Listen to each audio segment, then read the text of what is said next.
Hello and welcome everybody to UPSC mindset with Veer. साथियों, UPSC PYQs में से आगे आने वाले एग्जामिनेशंस के अंदर वो क्या पूछ सकता है, और अगर वो पूछ सकता है मेंस के अंदर कुछ सवाल, तो आपको उसको आंसर कैसे करना है कि आप 15,000 बच्चों में से आपका नाम वो 1000 बच्चों के फाइनल लिस्ट में हो यूपीएससी में, जिसमें आप एक आईएएस या आईपीएस बन सकते हैं। आप आपसे यूपीएससी वो डिमांड क्या रखता है उस पर्टिकुलर क्वेश्चन के अंदर कि आप उसको आंसर करें, और आप कैसे दूसरे बच्चों से आप स्टैंड आउट कर सकते हैं by writing elaborate introductions, body and conclusions. हम यहाँ पर देखेंगे कि इंट्रोडक्शन के कौन से प्रकार इस पर्टिकुलर क्वेश्चन के अंदर लग सकते थे। साथियों, ऐसे बहुत सारे वीडियोस आपने देखे रहेंगे, मतलब जनरली जो पीवाईक्यूज पे हैं, जो पीवाईक्यूज के ऊपर होते हैं, बट ऐसा वीडियो आपने नहीं देखा रहेगा, क्योंकि इसके अंदर हम पीवाईक्यू के बेसिस पे आगे यूपीएससी कौन से सवाल पूछ सकता है हम वो चीज़ देखते हैं। एंड यूपीएससी ने अगर ये पीवाईक्यू पूछा है तो इसके अंदर जो अलग अलग स्ट्रक्चर होते हैं बॉडी के अंदर, that is introduction, body and conclusion, उसके अंदर अलग अलग टाइप्स के क्या क्या इंप्लीमेंटेशन हम कर सकते हैं, कैसे इनोवेट कर सकते हैं, माइंड मैप को कैसे इंटीग्रेट कर सकते हैं, बॉडी के अंदर हम किस तरीके से स्ट्रक्चर बना सकते हैं। So all these things we are going to be discussing in detail. अब ये जो सवाल है ये 2022 का यूपीएससी का मेंस पीवाईक्यू है, जीएस 1 का हिस्ट्री का, जिसके अंदर सबसे पहला ही सवाल ये पूछा गया था। इसके अंदर बोला क्या जा रहा है यूपीएससी द्वारा कि how will you explain that medieval Indian temple sculptures represent the social life of those days. अब साथियों, मैंने आपको प्रीवियस सेशन में भी बताया था, जैसे आप मेरा प्रीवियस सेशन भी देख सकते हो 2023 का लास्ट क्वेश्चन, उसमें मैंने आपको बताया था कि यूपीएससी जो है वो 2013, 14, 15 में क्रिटिकली एग्जाम एंड डिस्कस ये सब बहुत ज़्यादा पूछता था। लेकिन अभी 2022, 23, 24 में यूपीएससी क्या पूछ रहा है, how far do you agree, how will you conclude with this, और how will you correlate with this idea, ऐसे करके यूपीएससी सवाल पूछ रहा है। उसी हिसाब से यूपीएससी ने ये सवाल पूछ लिया। अब इसके अंदर यूपीएससी आपसे डिमांड क्या कर रहा है, सबसे पहले तो how will you explain that medieval Indian temple sculptures. इसके अंदर देखिए, सबसे पहले तो हमें मेडिवल इंडियन टेम्पल स्कल्पचर्स के बारे में पता होना चाहिए, ये हमारा ये फर्स्ट पार्ट है। सेकंड, ये मेडिवल इंडियन टेम्पल स्कल्पचर्स कैसे social life of those days के बारे में बात कर रहे हैं। तो साथियों, जैसे हम हमेशा समझते हैं history is all about cause and effect. Show cause and effect के अंदर ये जो है ना, ये इफेक्ट है ऑफ अ सर्टेन कॉज जो उसके पहले हुआ था, and this is a cause for the effect of the social life of those days. तो यूपीएससी बेसिकली हमसे ये क्रोनोलॉजी पूछ रहा है कि भाई ये मेडिवल इंडियन टेम्पल स्कल्पचर्स जो हैं वो पहली बात क्यों बनाए जाते थे, ठीक है। अब और दूसरी बात, अगर वो बनाए जा रहे हैं तो उसका सोशल उसके द्वारा हम सोशल लाइफ को कैसे कंक्लूड कर सकते हैं। So this is what the UPSC is trying to ask. यहाँ पे स्ट्रक्चर कैसा होना चाहिए, स्ट्रक्चर की बात करें तो यूपीएससी जो है सबसे पहले यहाँ पे इंट्रोडक्शन मांग रहा है। इंट्रोडक्शन के अंदर आप जनरली देखते हैं कि बहुत सारे एस्पिरेंट्स जो हैं यहाँ पर लिख देंगे कि टेम्पल स्कल्पचर्स वहाँ के उस पर्टिकुलर टाइम का जो सोशल लाइफ है उसके बारे में बहुत ज़्यादा डिटेल बताते हैं वगैरह वगैरह। So this is generalistic introduction. अगर आप ऐसे लिखोगे तो 1.5 मार्क्स जो एलोकेट किए हैं यूपीएससी ने इंट्रोडक्शन के लिए, उसमें से सिर्फ 0.25 मिलेगा, ठीक है। और ऐसे आप आईएएस नहीं बन पाओगे। तो करना क्या है, मतलब यहाँ पे आप देखिए अलग अलग टाइप्स ऑफ इंट्रोडक्शन है, आप जो इसके लिए यूज कर सकते हो उसके बारे में हम यहाँ पे जानेंगे। देन इसके बाद हमेशा मैंने बोला है इंट्रोडक्शन के बाद आपको क्या करना है, आपको एक कनेक्टर डालना है, कनेक्टर जो कि एग्जामिनर का फ्लो बना के रखे। सो कनेक्टर में आप या तो मैप बना सकते हैं, या तो आप यहाँ पे एक ऐसा स्टेटमेंट डाल सकते हैं, या जो यहाँ पर हमने इस चीज की बात करी कि what were the reasons for the creating of medieval Indian temple sculptures, आप वो डाल सकते हैं through a mind map. Then उसके बाद आपका बॉडी आ जाएगा। अब उस बॉडी के अंदर आप डायरेक्टली क्या लिख दोगे कि मेडिवल इंडियन टेम्पल स्कल्पचर्स जो बनाए गए थे, ठीक है, वो यहाँ पर सोशल लाइफ को कैसे डिपिक्ट करते हैं। तो आप सीधा यहाँ पे बॉडी के अंदर सबसे पहले पार्ट में आप ये लिख सकते हो कि कौन से types of medieval Indian sculptures थे, ठीक है। आप यहाँ पे टाइप्स बना सकते हो माइंड मैप में, एंड देन फिर आप डायरेक्ट डिमांड के बारे में लिख सकते हो, क्योंकि यहाँ पर यूपीएससी जब ये स्टेटमेंट पूछ रहा है medieval Indian temple sculptures, UPSC ये नहीं चाह रहा कि भाई आप सीधा आप सोशल लाइफ के बारे में ही लिखो, नहीं यार, आप इसके टाइप्स तो बताओ कि भाई कौन से प्रकार के स्कल्पचर्स बनाए जाते थे। कोई भी स्टेटमेंट यूपीएससी जो देती है वो फिजूल का नहीं होता। तो सबसे पहले आप टाइप्स लिखेंगे, उसके बाद आप सीधा इफेक्ट्स के ऊपर आ जाएंगे, एंड देन फाइनली आप कंक्लूड करेंगे। सो 10 मार्क का सवाल है, मतलब 2 पेज है, मतलब 150 वर्ड्स है, 75 वर्ड्स एक एक पेज पे लिखना है। सो वहां पर वहाँ पर और आगे बात करने से पहले आप मेरे साथ कनेक्ट कर सकते हैं on my Instagram as well as my Telegram channel. आप जैसे अगर टेलीग्राम चैनल से जुड़ते हैं तो आपको पता ही है कि मैं बहुत ज़्यादा इन्फॉर्मेटिव कंटेंट यहाँ पर देता हूँ, जो कि आपके एग्जामिनेशन में और आपके माइंडसेट को डेवलप करने के लिए बहुत ज़्यादा यूजफुल है। सो कमिंग बैक, हर रोज़ हमारे ये सेशंस PYQ के हर रोज़ 6 PM को डिलीवर होंगे, एंड बीच में कुछ ऐसे सेशंस भी हम डालते हैं जो आपके यूपीएससी के सफ़र को और ज़्यादा इंटरेस्टिंग बनाएगा और उसको कट शॉर्ट करेगा। जनरली जो लोग 4 से 5 साल लेते हैं यूपीएससी क्लियर करने के लिए, आप शायद 1 साल के अंदर कर सकते हैं अगर आप यूपीएससी के माइंडसेट को समझ जाते हैं। तो उसी बारे में हम यहाँ पे बात करते हैं, यूपीएससी को एक्सपोज करने की, यूपीएससी को ब्रेक डाउन करने की कोशिश करते हैं। Coming back to the question साथियों, यहाँ पर इंट्रोडक्शन की हम बात करें तो इंट्रोडक्शन में अलग अलग प्रकार का अलग अलग टाइप्स ऑफ इंट्रोडक्शन आप यूज़ कर सकते हो।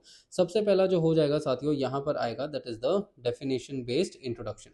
अब जब हम डेफिनेशन बेस्ड इंट्रोडक्शन की बात कर रहे हैं तो डेफिनेशन में क्या आएगा कि लोग जनरली क्या करेंगे कि भाई स्कल्पचर्स का जो डेफिनेशन है वो बता देंगे कि स्कल्पचर का डेफिनेशन है क्या।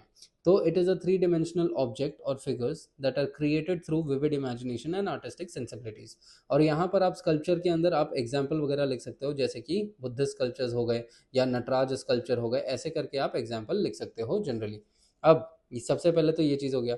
दूसरा है हिस्टोरिकल बेस्ड, दैट इज जो स्कल्पचर्स है उसका इवोल्यूशन कैसा रहा। So from the IVC time period से लेके Mauryan and post Mauryan time period तक, ठीक है, एंड देन फिर मेडिवल तक। सो यहाँ से you can basically talk about this. I would rather suggest do not go with historical base here, rather आप इसको है ना बॉडी के अंदर जो माइंड मैप मैंने बात करी ना, आप हिस्टोरिकल को आप वहाँ पर यूज करिए तो बड़ा अच्छा रहेगा, वो एग्जामिनर को कनेक्ट भी करेगा। What I would suggest here, you can go with definition plus fact. सबसे पहले आप डेफिनेशन लिख दीजिए, उसके बाद आप फैक्ट के अंदर आप चोला टेम्पल स्कल्पचर्स के बारे में, आप वहाँ पे कोई स्कल्पचर रहेगा उसके बारे में बता दीजिए and how it depicted the social life. So you can merge the definition plus the fact based introduction. So this is how you'll write the introduction. अब इसके बाद आप इंटरकनेक्टर में क्या करें, राइट साइड में आप एक बस मैप बना दें। मैप के अंदर आप जो भी medieval India, that is 600 AD से लेके 1700 AD तक, ये मेडिवल इंडिया का टाइम पीरियड है जनरली, इस टाइम पे जो भी टेम्पल्स बनाए गए आप उसके बारे में लिख दीजिए। या तो आप नायका रूलर्स के बारे में लिख सकते हो, या तो विजयनगर रूलर्स के बारे में लिख सकते हो, या तो सोलंकी रूलर्स के बारे में लिख सकते हो, ठीक है। सो जैसे कि मोडेरा सन टेम्पल हो गया, फिर उसके बाद जो पल्लवा रूलर्स है उनके बारे में लिख लो, देन चोला रूलर्स है उनके बारे में लिख लो, एंड और जो मीनाक्षी मंदिर है उसके बारे में लिख लो। सो ये कुछ आप बस मार्क कर लेना, मैप ऐसे बना के आप ऐसे मार्क कर लेना, that is the second thing. The third thing is that, जैसे मैंने आपको बताया कि आपको टाइप्स लिखना है। बॉडी के स्टार्ट में जो है ना आपको टाइप्स ऑफ टेम्पल स्ट्रक्चर लिख देना है, ठीक है। अब टाइप से पहले वन मोर थिंग, या तो आप यहाँ पे मैप बना दीजिए ऐसा वाला और कुछ टेम्पल्स मैप कर दीजिए, या तो आप माइंड मैप बना दो कि on the evolution of cultural traditions in India, ठीक है। जैसे आईवीसी जो हरप्पन सिविलाइजेशन है वहाँ पे ब्रॉन्ज डांसिंग गर्ल हो गया, ठीक है। देन उसके बाद आ गया मौर्यन, तो मौर्यन के टाइम पे यक्ष एंड यक्षिणी हो गया। देन पोस्ट मौर्यन आ गया तो यहाँ पे बुद्धिस्ट हो गए, Buddhist Vishnu and Shiva. And then फिर यहाँ पे आप गुप्ता के स्कल्पचर्स आप बना देना, that is hinduistic. So this is what you can do the evolution. मेरे हिसाब से ये भी बहुत अच्छा रहेगा, दोनों में से आप कोई भी एक पे जा सकते हैं। This is how you enrich your answer guys. And then finally यहाँ पे टाइप्स हम लिखेंगे, कौन से टाइप्स होते हैं इसके, that is going to be, one is religious types हो गया, ठीक है। Then one is artistic level पे हो गया। देन स्कल्पचर में आप पॉटरी ट्रेडिशन लिख सकते हो, आप क्राफ्ट के ट्रेडिशंस लिख सकते हो, डेकोरेशन एस्थेटिक्स वगैरह के लिए। So all these things you can write in the types. And then finally आप आ जाएंगे यहाँ पर जो मेन पॉइंट है, that is going to be the if how do they represent the social life of those days। so सीधा आप ऐसा करके आप बीच में how does it represent social life of days, ठीक है, रिप्रेजेंट सोशल लाइफ, ऐसा करके आप कर सकते हो। सबसे पहला तो सोशल ग्रेडेशन, जो भी ये स्कल्पचर्स बनाए गए थे, जैसे मंदिरों के अंदर जो स्कल्पचर्स बनाए गए थे, जो मेन गॉड्स थे उनके स्कल्पचर्स बड़े बनाए गए थे, उन they were finely chiselled, they were finely crafted and all. Whereas जो नॉर्मल गॉड्स थे, मतलब जिनको इतना ज़्यादा इंपॉर्टेंस नहीं दिया जाता था, उनके लिए इतना ज़्यादा मेहनत नहीं करी जाती थी। सो वो सोशल हायरार्की को डिपिक्ट करता था। एंड यहाँ पे जो ज़्यादा बड़े गॉड्स थे they were favoured by the very good well to do people, whereas जो नॉर्मल गॉड्स थे they were not favoured by that well to do people. तो यहाँ पर आप वो चीज़ को डिपिक्ट कर सकते हो, that is tribal versus the common population, this can be there. सो ये एक रहेगा पॉइंट। इसके बाद फ्यूडलिस्टिक एलिमेंट्स, यहाँ पर क्या होता है कि बहुत सारे स्कल्पचरल ट्रेडिशंस जो हैं वहाँ के पॉलिटिकल क्लासेस को डिपिक्ट करते हैं, जैसे कि खजुराहो टेम्पल्स में आप जो भी स्कल्पचर्स देखेंगे वो एरिस्टोक्रेटिक एलिमेंट्स को डिपिक्ट करते हैं। So this is again the class divide, ये क्लास डिवाइड के बारे में बात कर रहा है, तो ये आप सोशल लाइफ के अंदर लिख सकते हो। देन माइथोलॉजिकल इन्फ्लुएंस, यहाँ पे बहुत सारे ये मतलब सोसाइटी के अंदर जो रिलीजियस लेवल टीचिंग्स है वो बहुत ज़्यादा इंपॉर्टेंट होते हैं, एंड उसके अंदर जो माइथोलॉजी है, बिलीफ्स है, वो बहुत इंपॉर्टेंट होते हैं। तो उसके बारे में भी बात करी जा रही है, दैट इज द महाभारत पुराण, और ये बहुत सारे टेम्पल्स के अंदर किया गया है। इसके अलावा जो अलग अलग गॉड्स हैं, that is diversity of gods, उसके बारे में भी बात करी जा रही है, that is lord Vishnu, lord Shiva, then the Buddhist gods by Pala rulers, ठीक है, इन लोगों ने बनाए थे। सो डाइवर्सिटी ऑफ गॉड्स मतलब मल्टीप्लिसिटी ऑफ रिलीजन की यहाँ पे बात हो सकती है। Then erotic depictions, okay, that is through the Vatsyayana का कामा सूत्रा जो है खजुराहो टेम्पल्स में, वो आप यहाँ पे लिख सकते हो। देन नेचर का worship, that is how sculptures के अंदर स्कल्पचर्स के माध्यम से बताया गया कि nature and man are integrated. जैसे जो विजयनगर रूलर्स थे उन्होंने जो स्कल्पचर्स बनाए उसके अंदर याली जो माइथोलॉजिकल एनिमल है वो है, ठीक है, which is a horse like thing. Then उसके बाद रमापा टेम्पल के अंदर 500 एलिफेंट्स के बारे में बात करी गई है, ये स्कल्पचर था। So nature is very much integrated with mankind and the temples. Then ये जो स्कल्पचर्स हैं they also talk about the stories क्या हैं, जैसे कैलाशनाथ टेम्पल है in the Ellora caves, cave number 16, उसके अंदर रावणा जो है ही शेकिंग द माउंट कैलाश, इसका बारे में पूरा स्टोरी बताया गया है। इसके अलावा then there is ornamentation and clothing, बहुत सारे स्कल्पचर्स जो थे इलाबरेट ऑर्नामेंटेशन एंड क्लोथिंग था, जैसे आप चोला स्कल्पचर्स आप ले लीजिए, ठीक है, so they are going to be there. Then there is sacred animals and plants, इनका था। देन सेक्रेड रिचुअल्स के बारे में भी स्कल्पचर्स बात कर रहे हैं। देन स्कल्पचर्स जो थे वो डांस एंड म्यूजिक के बारे में भी बात कर रहे थे, जैसे आप नटराज स्कल्पचर ले लीजिए, वो डांस एंड म्यूजिक के बारे में भी बात करेंगे।